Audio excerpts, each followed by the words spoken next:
We're back on SportsCenter. Not these two faces, but these two teams. Specifically, these two quarterbacks who will tuck the footballs into the stomachs of human Hulkamania because he was running wild. That's what I said, brother. Ooh, yeah. The thing was also 2 rushing touchdowns. The Rams defense has buckled down since then. We have both teams covered, starting with Sarah Barshoff in the huddle.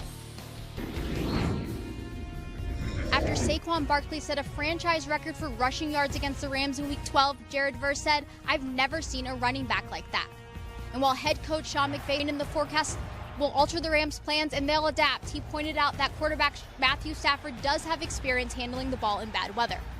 The good news, McVay said, nothing can be as cold as the Rams' Week 16 game against the Jets. Eagles running back Saquon Barkley knows much of the Rams' attention will be on him in this divisional round playoff game.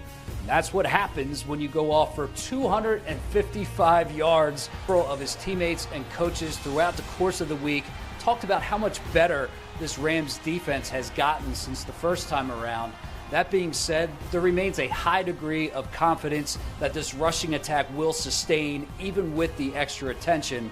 And the way that Barkley put it, if the Rams do sell out to stop the run, they have some pretty good wide receivers and a pretty good quarterback who can, quote, light it up if need be. That's a fact. This time of the season has been a good one for Matthew Stafford. Since he joined the Rams in 2021, he is an NFL best 19-3 as a starter in December, January, and February games, throwing 19 go-ahead touchdown passes and averaging more than 8 yards per attempt. What about that nightcap Sunday, man? It's the Bills, it's the Ravens. Going to see the 2 MVP favorites opposite one another for the second time this season. It was Baltimore beating the Bills back in September in Baltimore. Temps Sunday going to be lower. Scoring from the Bills has to be higher than the 10 they manufactured back in September. Good news for them, undefeated at home this season. Time to huddle up.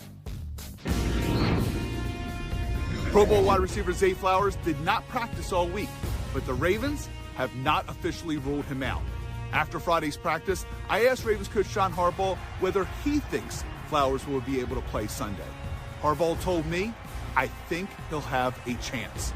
Flowers has been sidelined since injuring that knee in the regular season finale 2 weeks ago, but Flowers has been making progress. He participated in a workout before Friday's practice where he did some running while wearing a brace.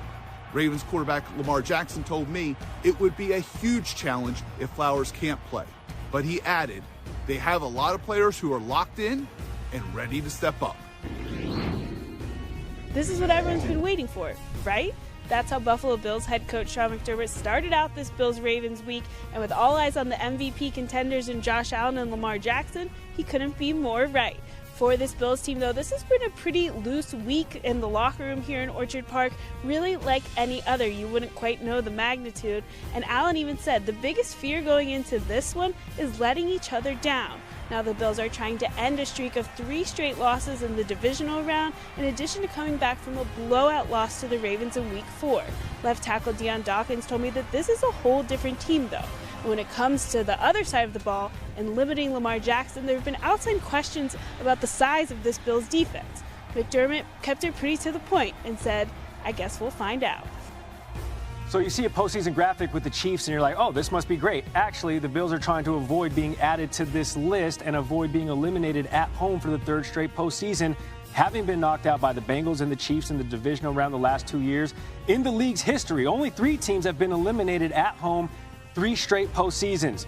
The Bears, 86-88, those Chiefs in 16-18, and the Saints from 2018 to 2020. As promised, our brain trust is back. That means Louis Riddick is here to talk a little shop. Louis, a lot of similarities between Lamar Jackson and Josh Allen. What is the biggest difference between them that will be or could be a factor tomorrow? Well, look, Gary, I think it's really about the opposing defenses that both of these teams are going to be going against and how they really match up. Look, Baltimore's defense is just huge up front, and they're deep up front through their front 7. I mean, they go 300-plus across the board. And this is a football team that when they do go sub, okay, and they put 5 defensive backs on the field and Marlon Humphrey moves into the nickel and you have Kyle Hamilton at safety, they're still big and physical, which makes it tough for any team to run the football on them. And when you flip it over now, when you have Baltimore's on the football field offensively, and they put their big people on the field, and Patrick Ricard comes in the game, and he winds up playing that hybrid fullback, tight end type of position, it is tough for any team. I don't care if you're matching big on big to go up against this high-powered Baltimore rushing attack, because not only do they have a vertical slashing component with Derrick Henry, they have the horizontal, lateral, perimeter component with Lamar Jackson and Justice Hill. And on top of it, look, for Buffalo, think about what they like to do defensively. Think about the personnel they like to put on the field defensively. They love to play nickel. They play nickel the majority of the time. And they're not the biggest team up front. And if you remember, going back to their first matchup, when they have sub on the football field, you just are not going to match up well. They didn't match up well against Baltimore then. Derrick Henry was able to gut them when they were in that personnel grouping. So tell me how that changes in this football game. Tell me where the physical matchup, when you're talking about player for player, changes in this game as opposed to 3 months ago. I just don't see where it's changed. Buffalo's a different team, as Deion Dawkins mentioned. They don't want to let one another down. And you know what? They're a team with a whole lot of pride, and Josh Allen is an absolute freak show. I get it. Baltimore is healthy. Lamar is a freak show. They are big and physical. They've made changes on the defensive side of the ball to not only shore up the pass protection, but they can stop the run against anyone because they're 7-8 deep up front with huge guys. I see this matchup as favoring Baltimore, and I've said all along, and just like every other team that plays Baltimore says, the only thing that will stop Baltimore is Baltimore. Because 1 through 53, this team is stacked. They are. I hope Zay Flowers is able to play. If he doesn't, obviously, as Lamar has said, it really does put them, in a bind. But this team is big, physical, and talented. They are a hell of a team to try and match up against. I'll just put it that way. Massive defensively, and 6'2", 250 in the backfield. Derrick Henry, part of that Week 4 271-yard rushing attack. Let's take a look at the matchups. Texans head to Kansas City to take on the Chiefs on ESPN and ABC. Expected to be 23 degrees at kickoff. Patrick Mahomes is so what? He thrives in cold weather. 7-1 playoff record in freezing temperatures. Chiefs haven't played since Christmas, so keep that in mind. Ravens take on the Bills Sunday with Zay Flowers doubtful. Baltimore will try to become the first team to beat the Bills at home this season.